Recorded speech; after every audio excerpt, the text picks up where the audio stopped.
Amados, buenos días. El Señor les bendiga en esta mañana preciosa. Damos gracias al Señor que podemos, de nuevo como cada domingo, poder llegar aquí, ¿verdad? Y a estudiar la palabra de Dios juntos y seguir de cerca este panorama del Antiguo Testamento que ya casi estamos a punto de terminarlo. Estamos ya en la clase número 26, ya es increíble. Solamente nos faltan ver algunos profetas menores y terminaremos con este panorama del Antiguo Testamento.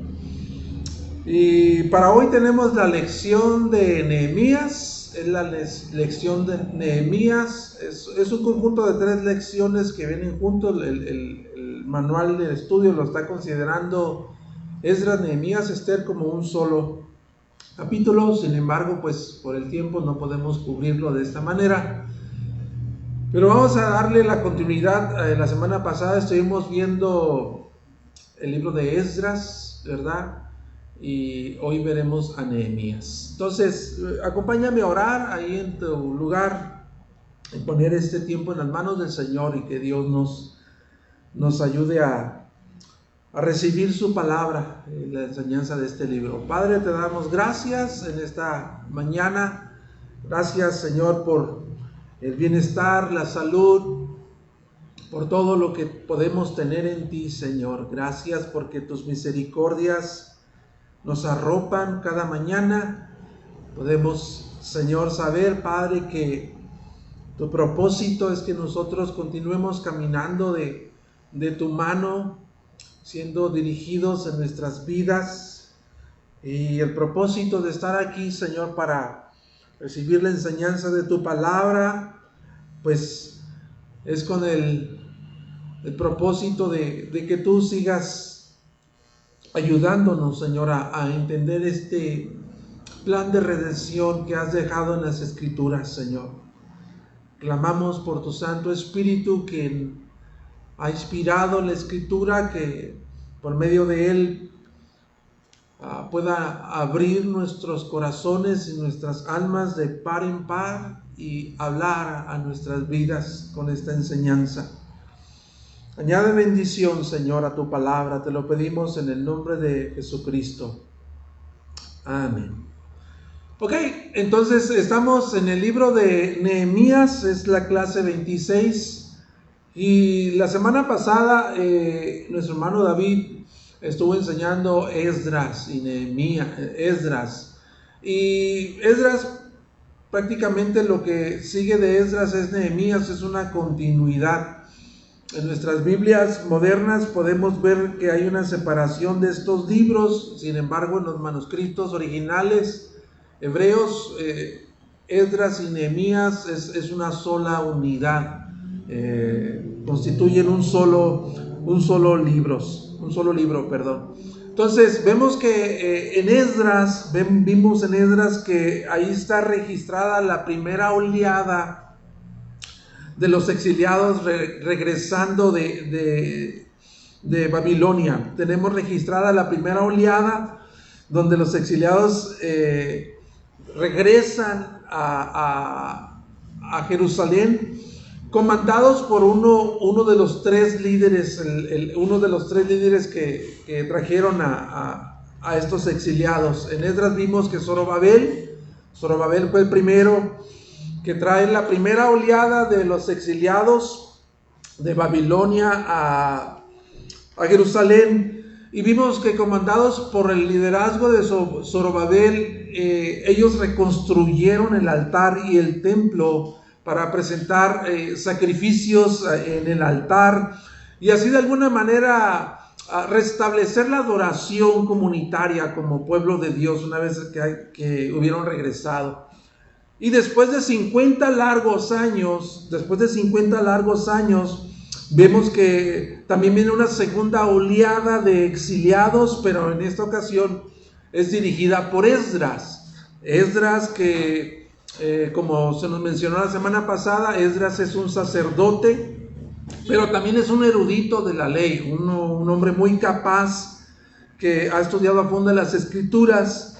Y 50 años después de que viene Zorobabel con la primera oleada, llega entonces Esdras y lleva al pueblo también a una renovación del pacto. El interés de Esdras era que el pueblo de Dios, después de regresar del exilio, hubiera una renovación de la ley de Dios, del pacto de Dios, y se encarga de hacer eso entre los que regresaron del exilio.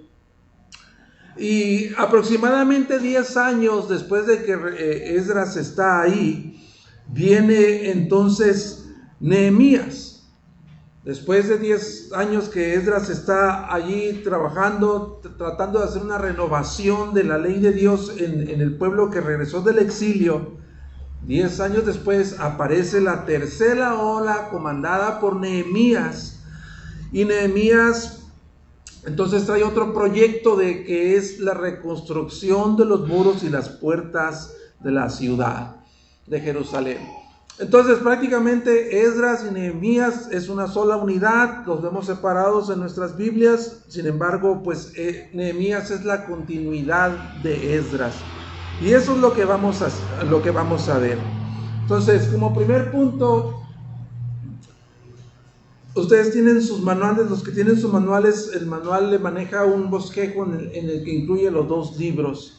Entonces, esta es la continuidad de Esdras. Y como primer punto del libro de Nehemías, dice que Nehemías entonces regresó para reconstruir los muros. Encontramos en los capítulos del 1 al 7.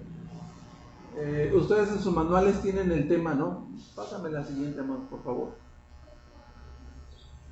Dale unos 2 clics. Regreso de Nehemías y reconstrucción de los muros.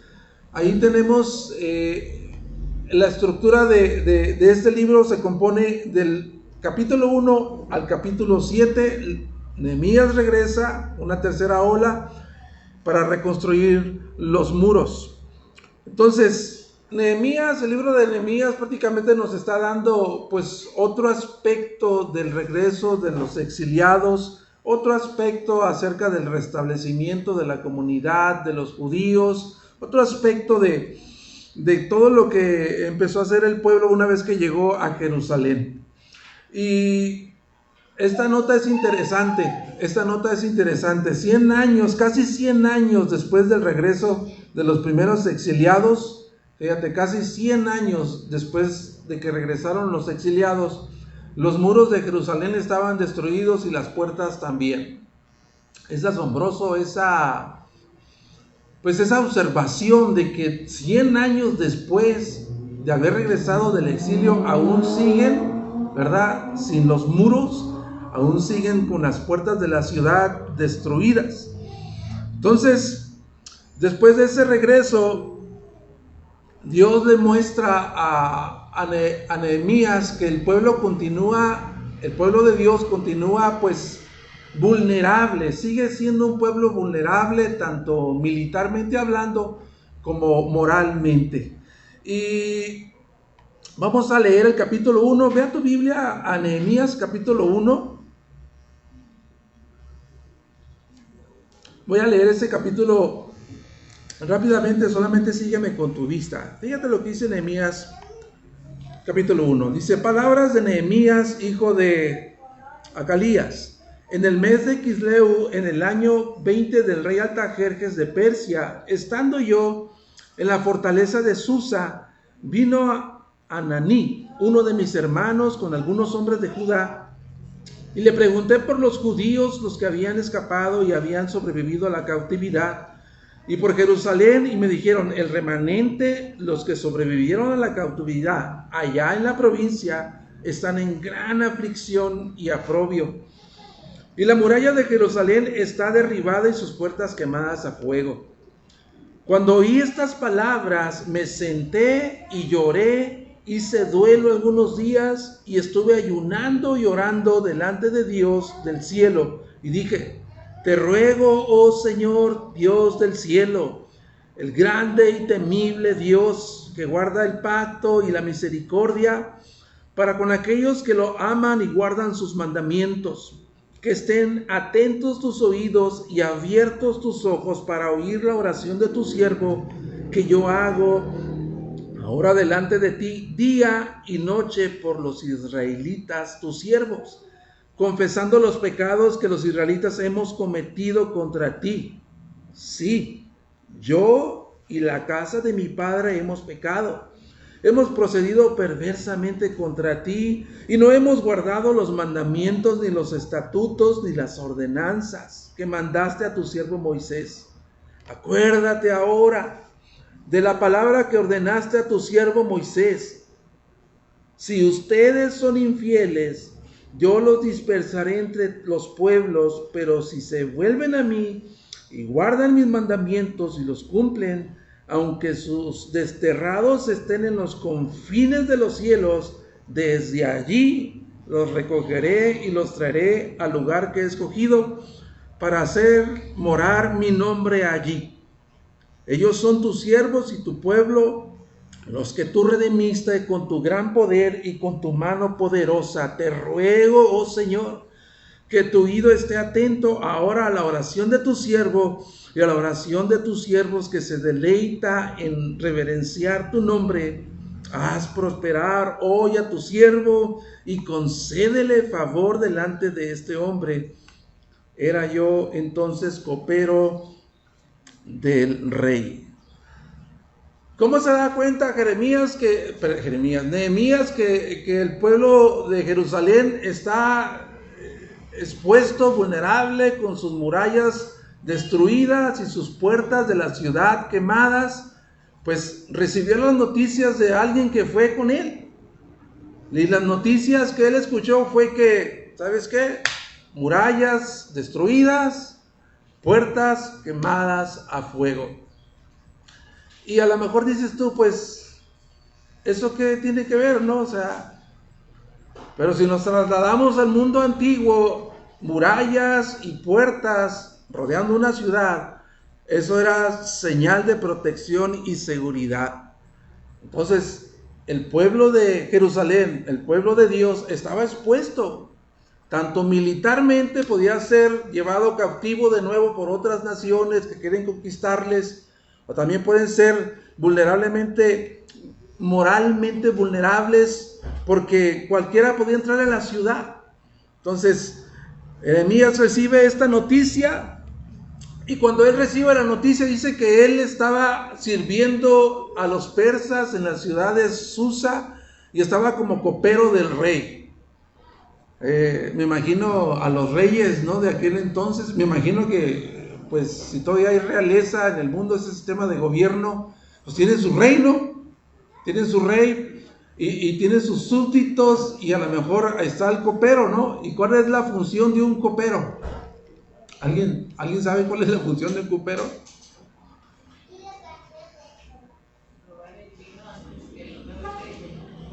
El privilegio, ¿verdad?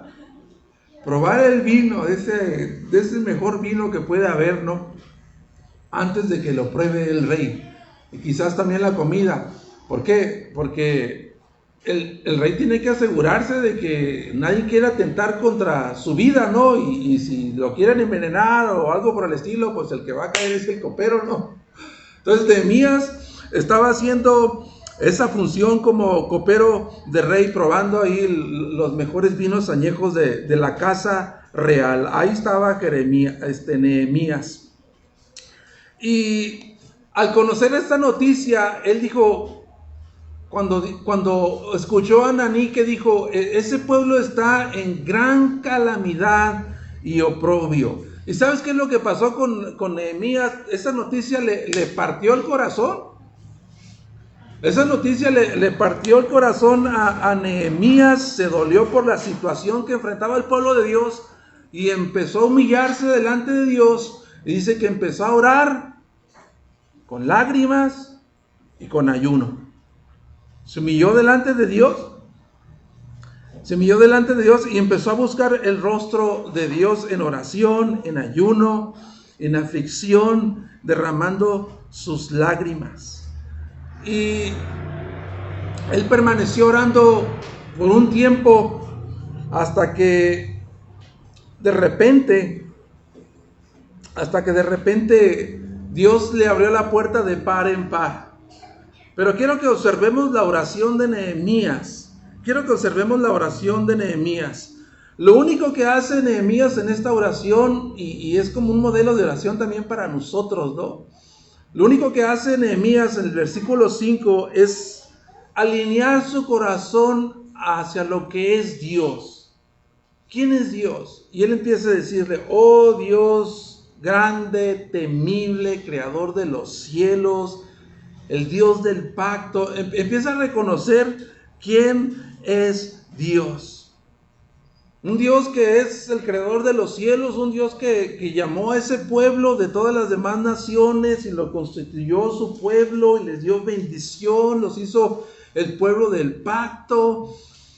Pero él sabía que más allá de ser un Dios trascendental que está allá gobernando en el cielo, era un Dios inminente también que estaba presente en las circunstancias de su pueblo, y le dice: tú eres ese Dios. Tú eres ese Dios que nos escogió a nosotros.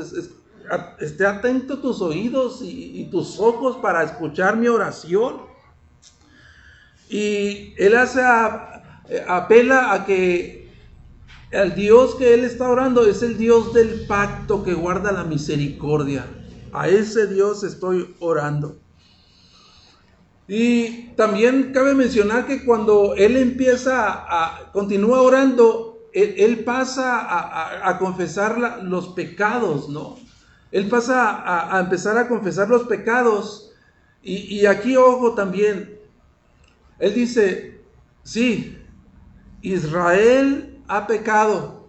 Y después dice: sí, yo y la casa de mis padres han pecado. Y eso es interesante, ¿no? Eso es interesante en su oración, hacer esa observación. Porque, mira, Nehemías se encontraba a 1600 kilómetros de la ciudad de Jerusalén. Tenía un puesto, ¿verdad? Allí era un funcionario público del reino de Persia. Estaba como copero. Imagínate pues todo lo que él tenía a su mano, ¿no? Imagínate el estatus que él tenía, todo eso. Imagínate a Nehemías estando en esa posición. Sin embargo, en su oración, él dice: sí, ellos han pecado, pero también dice: sí, yo también he pecado juntamente con ellos. Y esa observación nos habla del corazón de Nehemías, ¿no? De que él se identifica y se hace solidario con el pueblo de Israel y está dispuesto a revertir esta frase de que Israel ha pecado a que yo he pecado. Y eso nos habla del corazón de Nehemías, ¿no? Él se identifica con ellos, se solidariza con ellos y dice: no hemos guardado tus mandamientos, nos hemos rebelado contra ti, hemos pecado contra ti, hemos sido una nación impenitente. Y sigue clamando a Dios, y lo único que él hace es apelar a la promesa que Dios les hizo a través de Moisés. O sea, él dijo: Señor, nosotros no podemos hacer nada. No podemos hacer nada para cambiar esa condición. Solamente voy a apelar a una promesa que tú le hiciste a tu siervo Moisés. Nada más. Acuérdate de esa promesa. Acuérdate de quién eres tú. Acuérdate que tú eres el Dios del pacto, que guarda su pacto. Apelo a tus promesas. Nada más. Y eso también nos ayuda a entender a nosotros que Dios tiene promesas. Dios tiene promesas para nosotros, ¿verdad? Y esas promesas deben de ser nuestro único sostén.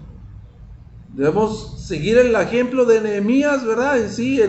En buscar a Dios, en oración, en ayuno, si es posible, buscar al Señor y decirle a Dios: estoy pasando por esta situación como el pueblo, ¿verdad? Estamos pasando por esta situación, pero lo único que tenemos para sostenernos, lo único que tenemos para seguirnos moviéndonos adelante es tu promesa. Acuérdate. Entonces le dice a Dios, acuérdate. Pero pues Dios dice, ok, más adelante vamos a ver la respuesta de Dios. Y lo único que Nehemías le dice, lo que queremos hacer nosotros es reverenciar tu nombre, glorificar tu nombre. Y después de esta oración, ¿qué creen que ocurrió? Después de esta oración, ¿qué creen que ocurrió? Vamos al capítulo 2. Y dice, aconteció que en el mes de Nisán, en el año 20 del rey Artajerjes, estando ya el vino delante de él, tomé el vino y se lo di al rey. Yo nunca había estado triste en tu presencia, así que el rey me preguntó, ¿por qué está triste tu rostro?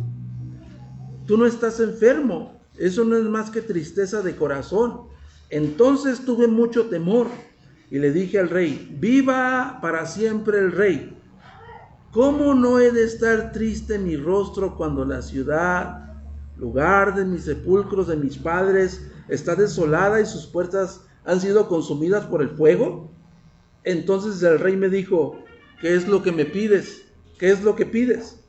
Así que oré al Dios del cielo y respondí al rey, si le place al rey y su siervo, si su siervo ha hallado gracia delante de usted, envíeme a Judá, a la ciudad de los sepulcros de mis padres, para que yo la reedifique.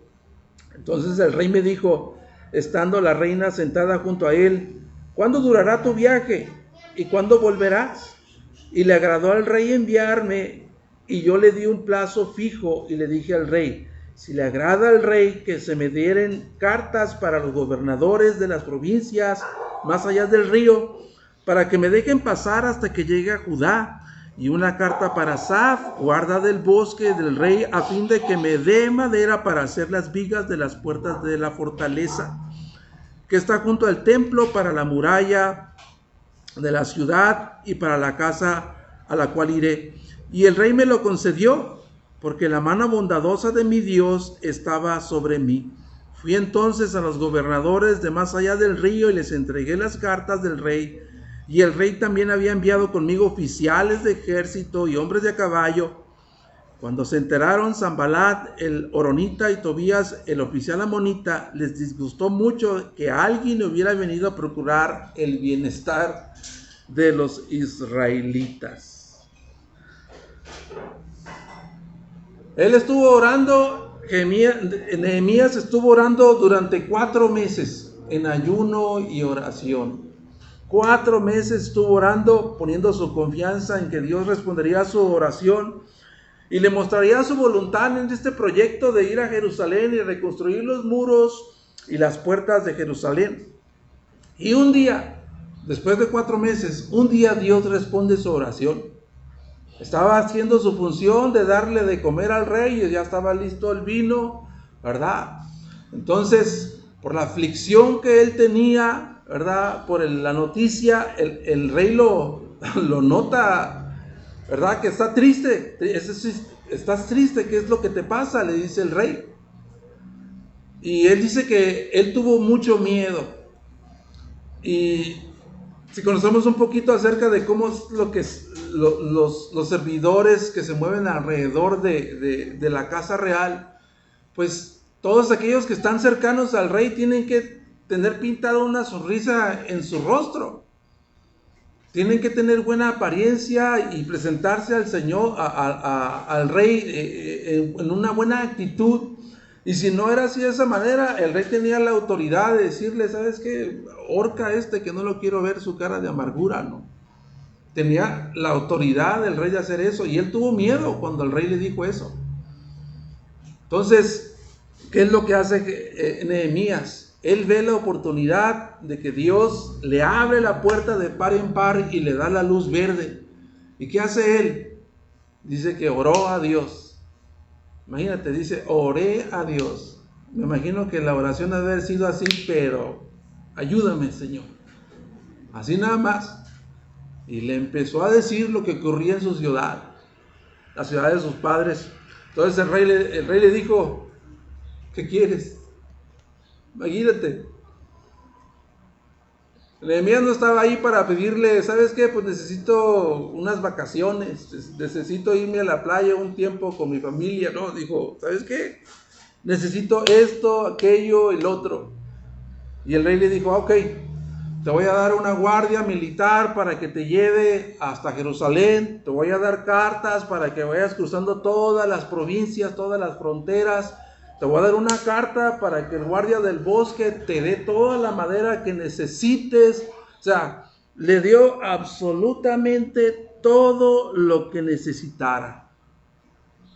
Y cuando Nehemías recibió todas esas provisiones de lo que necesitaba, no se lo atribuyó a Artajerjes, el rey, se lo atribuyó a Dios. Nota el versículo 8 del capítulo 2, dice el versículo 8, y el rey me lo concedió porque la mano bondadosa de mi Dios estaba sobre mí.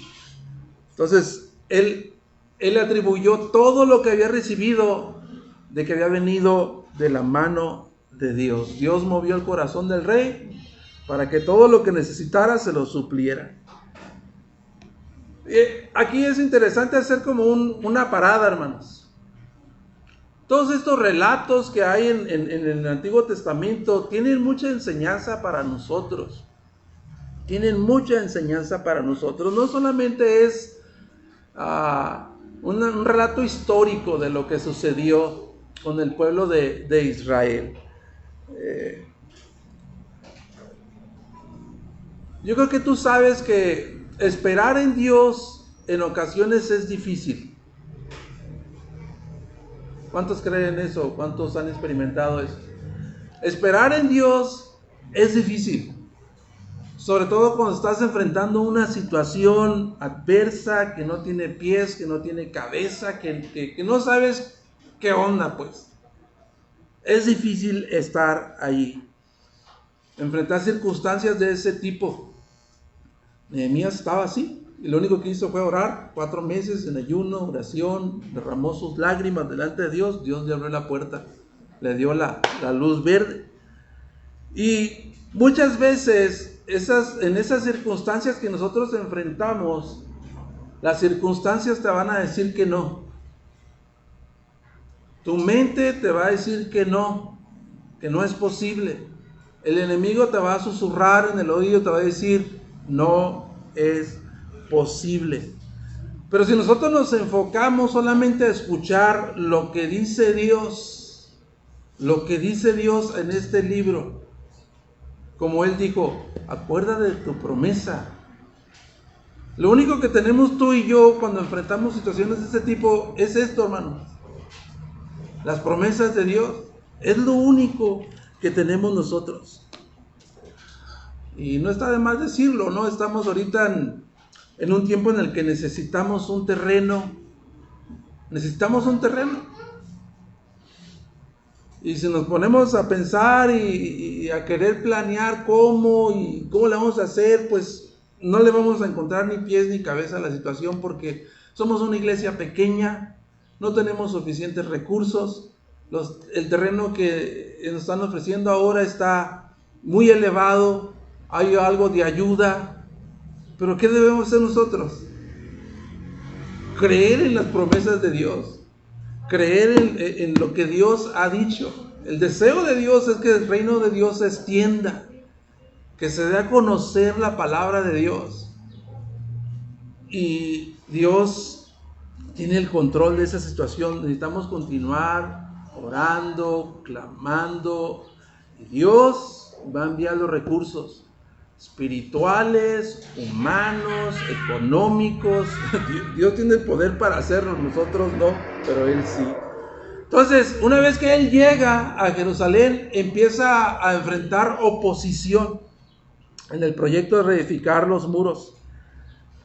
Nehemías viaja a Jerusalén 10 años después de que Nehemías regresa con la segunda ola. Y cuando llega ahí empieza a hacer una supervisión del estado de los muros y de la ciudad. Y no lo vamos a leer, pero dice que él llegó y 3 días después tomó una cabalgadura, un caballo, y empezó a caminar por la ciudad, llegó a los muros, y dice que empezó a observar toda la destrucción, todo lo que estaba ahí, no, todo el escombro. Y de repente ya no había manera de seguir caminando ni aún con el caballo, porque era tanto el escombro y tanta la destrucción que él se tuvo que bajar. Y si de alguna manera ya había sido impactado por la noticia, cuando Ananías le dijo, no, estamos en gran calamidad y oprobio. Si nada más de escuchar la noticia se dolió, imagínate al estar ahí físicamente y ver cómo estaba el asunto. Pero en vez ahora de dolerse, Nehemías lo que hace es testificar a los que habían venido con él y les dijo, miren, Dios me mostró su favor, Él estuvo conmigo, Él me dio todo lo que necesitamos para poder haber llegado hasta aquí. Ahora, les dijo, los convocó y les dijo, Dios nos ha favorecido de gran manera. Tenemos que poner nuestra confianza en Dios. Levantémonos y edifiquemos. Levantémonos y edifiquemos. Vaya a capítulo 2, versículos 17 al 20. Dice, entonces les dije, ustedes ven la mala situación en que estamos, que Jerusalén está desalojada y sus puertas quemadas a fuego. Vengan, reedifiquemos la muralla de Jerusalén para que no seamos más motivo de burla. Les conté cómo la mano de mi Dios había sido bondadosa conmigo y también con las palabras que el rey me había dicho. Entonces dijeron, levantémonos y edifiquemos y esforcemos nuestras manos en la obra. Pero cuando se enteraron, el horonita Tobías, el oficial amonita, Gesem, el árabe, se burlaron de nosotros, nos despreciaron y dijeron, ¿qué es esto que están haciendo? ¿Se están rebelando contra el rey? Yo les respondí, el Dios del cielo nos dará éxito. Por tanto, nosotros, sus siervos, nos levantaremos y edificaremos, pero ustedes no tienen parte ni derecho ni memorial en Jerusalén. Me gusta la actitud de Nehemías porque los paró en seco. Él no se puso a estar discutiendo con ellos, argumentando. Dijo, ¿sabes? Ustedes no tienen ni parte ni suerte con nosotros. Se acabó. Nosotros vamos a levantarnos y a edificar. Entonces Nehemías va, pero ya estaba esperándole allí el comité de bienvenida, ¿no? Ya estaban ahí, así como cuando baja un funcionario, ¿verdad? Que viene de un país a otro, baja del avión y ya la están esperando ahí. Su comité de bienvenida, pues también Nehemías tuvo su comité de bienvenida. Sanbalat y Tobías estaban ahí ya esperándolo. Ya lo estaban esperando ahí para darle la bienvenida. El enemigo se levantó, ¿verdad? Cuando Nehemías empezó a ponerle zapatos a su fe.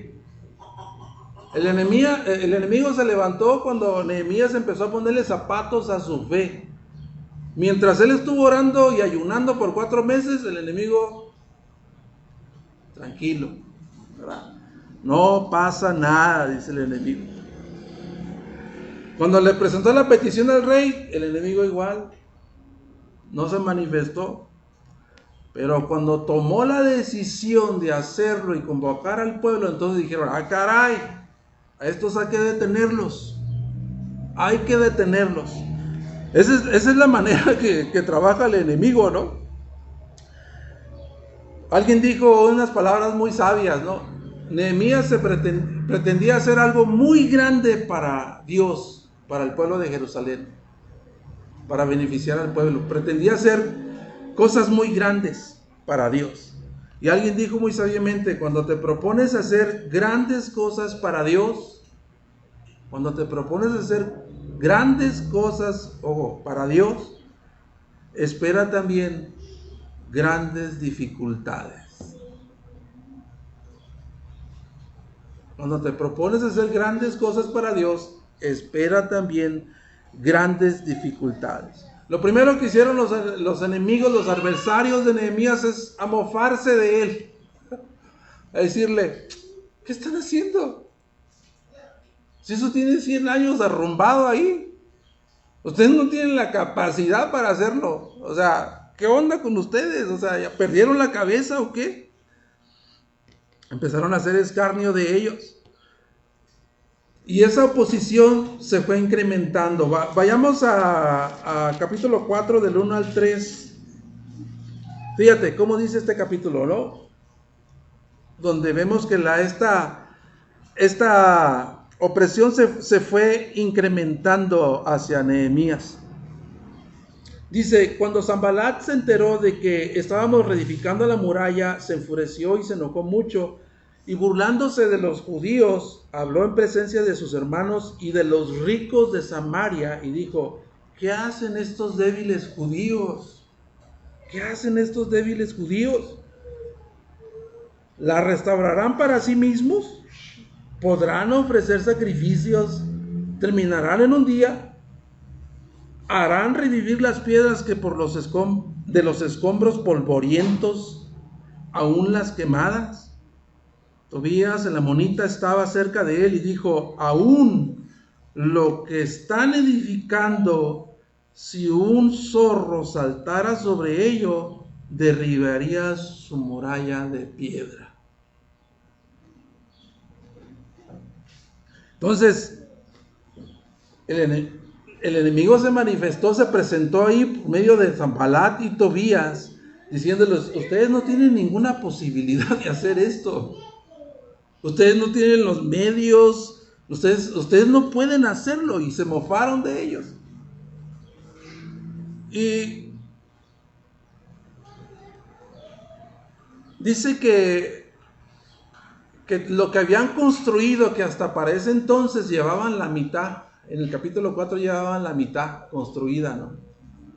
Y dijeron: eso está tan débil que si se sube una zorra, eso la derrumbará. ¿Era cierto eso, hermanos? Que si se subía una zorra se caería.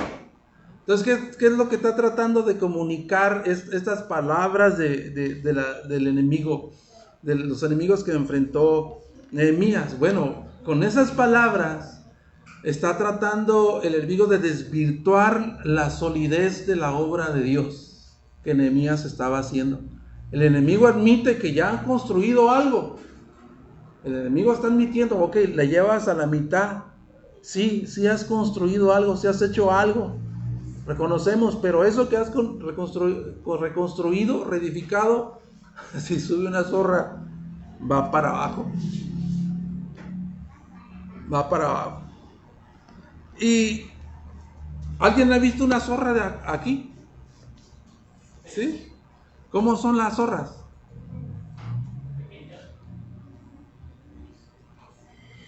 Están pequeñitas, ¿no? Esas zorras, yo nunca he visto una, pero investigué cómo actúan estas zorras, ¿no? Y las características de las zorras son las siguientes. Ellas entran a las viñas cuando están en flor para echarlas a perder, para que no den fruto. Caminan con agilidad, caminan de una manera muy sutil, se meten por cualquier rendijita, ¿verdad?, a las viñas, y cuando ya están a punto de echando flor para dar fruto, se las comen, las destruyen para que no den fruto. Y los daños que hacen, pues, son muy grandes, ¿no? Pues esos pensamientos que trataron de sembrar en ellos son como pequeñas zorras, ¿no? ¿Sabes que la Biblia dice que las pequeñas zorras echan a perder los viñedos, verdad? Dice, creo, en Cantares. Entonces, hay pequeñas zorras, hermanos, aquí en nuestra cabeza, y que quieren afectar nuestra vida espiritual. Son pensamientos. Son pensamientos que sembramos nosotros mismos, porque nos hablamos a nosotros mismos, que vienen del mundo, que vienen del enemigo, que vienen de otros. Y son como pequeñas zorras que dicen, no vas a poder. No vas a poder. Y está ahí, presente, latente. Entonces, vemos que se va incrementando esta oposición. No hay tiempo para citar todo lo que él enfrentó, pero en una ocasión trataron de calumniar a Nehemías, ¿verdad? Conspiraron contra él, con el propósito de hacer caer la reputación de Nehemías. Le tendieron una trampa para calumniarlo, difamarlo y hacerlo ver como un cobarde. Sanbalat y Tobías estuvieron mandándole mensajeros, advertencias, diciéndole, ¿sabes qué? Queremos hablar contigo. 4 veces le mandaron mensajeros. Pero el quinto mensajero le dijo, ¿sabes qué? Si no quieres hablar con Sanbalat y Tobías, todo lo que tú estás haciendo va a llegar a los oídos del rey, porque tú te estás sublevando, te estás rebelando contra el rey y tú quieres ser rey, y esto lo va a saber el rey. Así que te aconsejamos mejor que nos unamos, ¿verdad? Tratemos este asunto, porque el rey te va a mandar matar. Es más, ya te mandó matar. Vamos al templo para que te escondas ahí en el templo y nadie pueda encontrarte. Y ya lo estaban envolviendo, y Nehemías dijo, de repente Dios, ¿verdad? Tenía una comunión con Dios, y Dios le mostró que todo eso era una mentira, un plan del enemigo para hacerlo quedar mal con el pueblo. Y él dice, ¿quién soy yo para que yo me pueda esconder en el templo y mostrar así que yo soy un hombre débil, un hombre cobarde? Y él entendió y dijo, ¿sabes qué? Esto es plan de ustedes.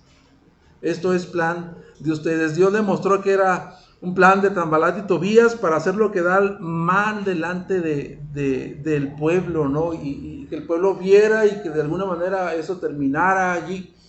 También experimentó oposición de parte de los mismos constructores, porque empezó a darse una situación ahí en el que había una crisis. Empezó a aumentar los impuestos, empezaron a aumentar los impuestos por compras de propiedades, de terrenos, de cereales, de semillas. Y algunos miembros de las familias que estaban ahí construyendo, pues empezaron a pasar dificultades económicas, de tal manera que tuvieron que vender a sus hijos y a sus hijas como esclavos para poder subsistir. Entonces le dijeron a Jeremías, ¿sabes qué? Ya no podemos más, no podemos seguir edificando, la construcción está saliendo muy cara, tenemos muchas deudas que pagar. Y lo que hace Nehemías es interceder por ellos ante los funcionarios y los administradores para que anularan esos impuestos y ellos pudieran recobrar todo lo que habían recibido como un préstamo. Y así fue. Y una de las palabras tan tremendas que les dice Nehemías a los funcionarios, a los administradores que gobernaban esa parte económica del pueblo, les dice, nosotros que hemos venido de la cautividad, hemos prestado dinero para que compren semillas y cereales y propiedades para que planten sus viñas, e inclusive hemos redimido a compañeros de nosotros que han sido tomados como esclavos, los hemos rescatado, y ahora ustedes van a ser esclavos, los van a tomar como esclavos de ustedes mismos. Y dice Nehemías que se enojó de tal manera, ¿verdad? Que pues los reprendió y logró así que se eliminara ese impuesto. Y de tal manera que la obra fue terminada. Capítulo 6, 15 y 16 dice, La muralla fue terminada el 25 del mes de Elul en 52 días. ¿En cuánto terminaron el muro? 52 días. Cuando se enteraron todos nuestros enemigos y lo vieron todas las naciones que estaban alrededor de nuestro, decayó su ánimo, porque reconocieron que esta obra había sido hecha con la ayuda de nuestro Dios. También en aquellos días se enviaban muchas cartas de los nobles de Judá a Tobías, y Tobías venían cartas de ellos. Hasta ahí. Entonces se logró terminar la obra, y otra vez de nuevo Nehemías retribuyéndosela a Dios, que Dios era el que había provisto, el que había puesto todos los medios, todos los recursos para que se completara. Y viene la restauración entonces de la comunidad, y el capítulo 773 cierra con esto. Capítulo 7, versículo 73, dice: y los sacerdotes, los levitas, los porteros, los cantores, algunos del pueblo, los sirvientes del templo y el resto de Israel habitaron en sus ciudades. Cuando llegó el mes séptimo, los israelitas ya estaban en sus ciudades. Hubo como repartición de la tierra, todo ya estaba bien, ¿verdad? Todo ya había culminado en éxito. Y el segundo punto, con eso ya pues prácticamente vamos a terminar. A ver, en sus manuales el bosquejo que maneja es que el pueblo se regocija, pero el pueblo vuelve a caer. Y dos puntos que quiero tocar nada más. Y el proyecto que tenía Nehemías, entonces, cuando entramos a partir del capítulo 8 en adelante, no era un proyecto simplemente que se trataba de ladrillos, cemento, madera, trabajadores. Se trataba de eso porque era parte de la reconstrucción de Jerusalén, protección de Jerusalén. Pero Nehemías buscaba mucho más que reedificar muros y puertas. Él estaba buscando que el pueblo, como Esdras, hiciera una renovación del pacto. Hicieran una renovación del pacto. De tal manera que guió al pueblo para que hicieran esta renovación del pacto. Y en el capítulo 8 se muestra una escena en la que Esdras aparece ahí en la escena juntamente con él. Todos los levitas, dice que estuvieron allí leyendo y exponiendo la Biblia por horas, por muchos días. Entonces, el pueblo, al ver de nuevo la comprensión de las Escrituras, al escuchar las Escrituras por tantas horas, por tantos días, ellos como que hubo un renuevo del plan que Dios tenía para ellos como nación del pacto al comprender las Escrituras. Y allí empezó a haber como emociones encontradas en el pueblo, porque el pueblo se empezó a regocijar. El pueblo se empezó a regocijar a escuchar la ley de Dios. Se empezaron a gozarse de que Dios le había dado tal bendición de ser el pueblo, pero a la misma vez también se sentían afectados emocionalmente y lloraban porque reconocían los pecados pasados y los pecados presentes que habían cometido contra Dios. O sea, había muchas emociones encontradas. Pero Nehemías logra juntar al pueblo como un solo hombre. El capítulo 8, fíjate cómo dice: todo el pueblo se reunió como un solo hombre en la plaza que estaba delante de las puertas de las aguas, y pidieron al escriba Esdras que trajera el libro de la ley de Moisés que el Señor había dado a Israel. Entonces vemos ahí Esdras, sacerdote y escriba erudito, líderes, levitas, leyendo, exponiendo la Biblia, exponiendo las escrituras del Antiguo Testamento. Y Nehemías guió entonces al pueblo a una nueva renovación de adoración comunitaria y llevó al pueblo también a ponerse a cuenta con Dios. ¿Qué sucedió después de que leyeron por horas, por días las escrituras? 10, 28 y 29. 10, 28 y 29 dice de la siguiente manera. Dice: y el resto del pueblo, los sacerdotes, los levitas, los porteros, los cantores, los sirvientes del templo y todos los que se han apartado de los pueblos de las tierras para aceptar la ley de Dios, también sus mujeres, sus hijos y sus hijas, y todos los que tienen conocimiento y entendimiento, se adhieren a sus parientes, sus nobles, y toman sobre sí un voto y un juramento de andar en la ley de Dios, que fue dada por medio de Moisés, siervo de Dios, y de guardar y cumplir todos los mandamientos de Dios nuestro Señor, y sus ordenanzas y sus estatutos. Entonces, ahí esa escena, hermanos. Esa escena nos dice que, bueno, el pueblo ya no es un pueblo desterrado, volvió a su tierra, ya hubo una repartición de tierra al pueblo, ya los sacerdotes y los levitas están en el templo reedificado, ofreciendo sacrificios en el altar.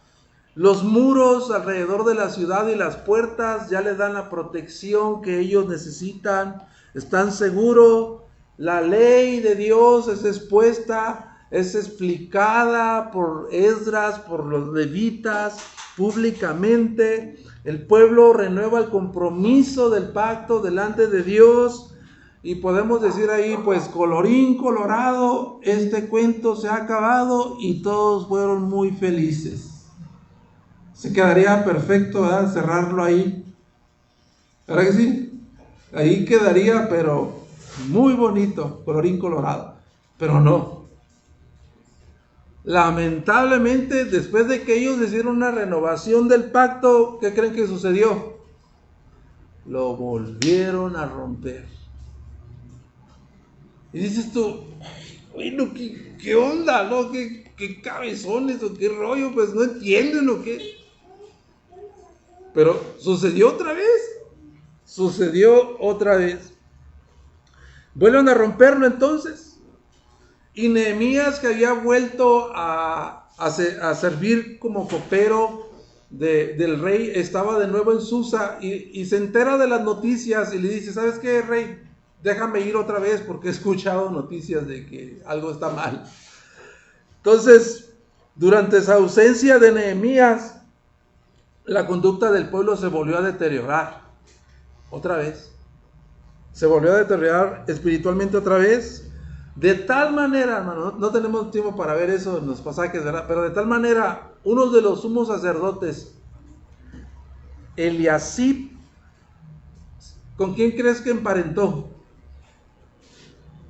Con Tobías. Los que estaban ahí, que eran parte del miembro del comité de bienvenida, que se opusieron al proyecto. Emparentó con Tobías, se hizo su cuñado, y aún más, le asignó una recámara dentro del templo. Ahí lo tenía viviendo dentro del templo.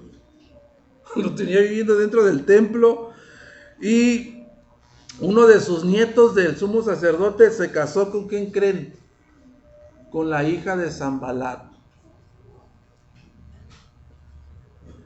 Y además de eso, el pueblo no guardaba el día de reposo, trabajaban como cualquier otro día, y empezó a haber matrimonios mixtos, casándose con otras mujeres ajenas al pueblo de Dios. Y los levitas abandonaron el templo y la casa de Dios estaba bien descuidada y estaba abandonada.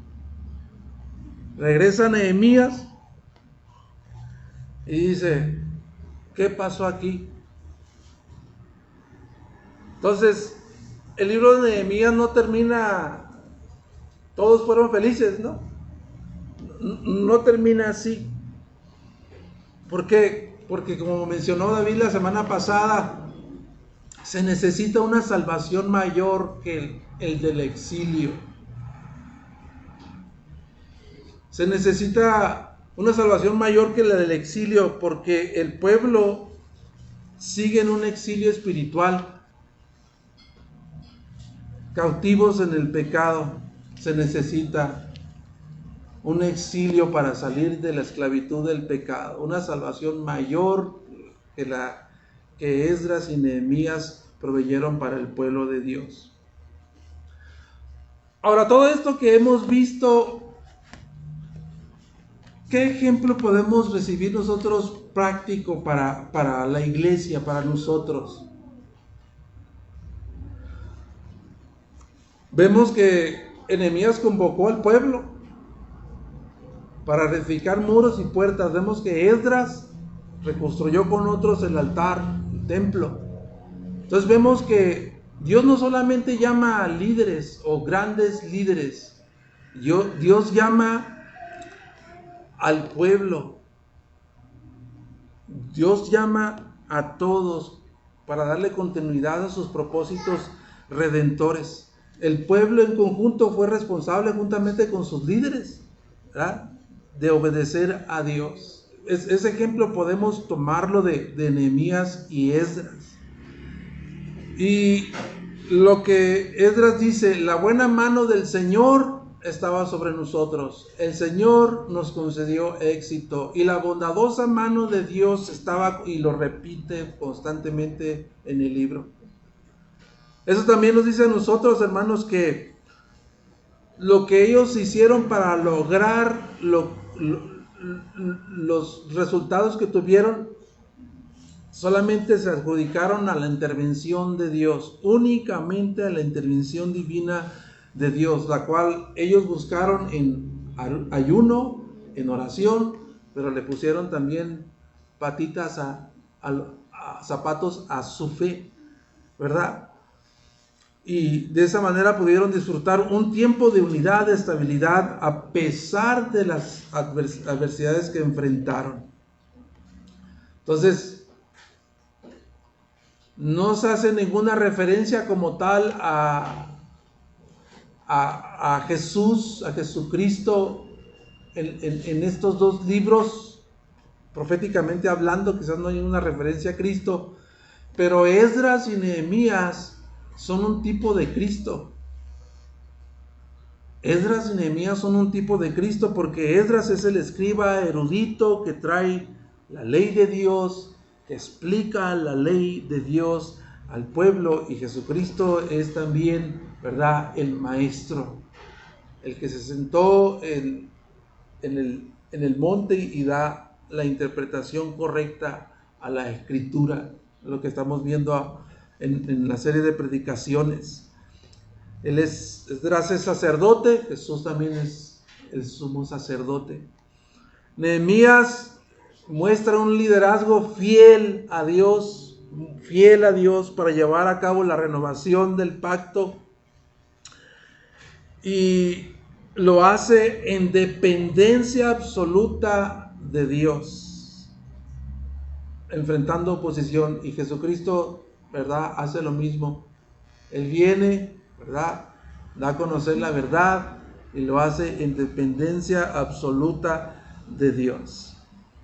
Pero mire, lo que estos dos libros también, con esto termino, lo que estos dos libros también nos enseñan es que, pues sí, ya tenían un templo reedificado, ya tenían sacerdotes haciendo su labor sacerdotal en el templo, ofreciendo sacrificios, fueron restaurados los sacrificios, pero todo eso todavía estaba en espera de que viniera Jesucristo, el sumo sacerdote, para ofrecer el sacrificio final para el perdón de los pecados, el sacrificio final para presentar ese sacrificio eficaz por el perdón de los pecados. Entonces, pues encontramos mucha enseñanza, ¿verdad?, mucha enseñanza en los libros del Antiguo Testamento que hemos cubierto hasta el día de hoy.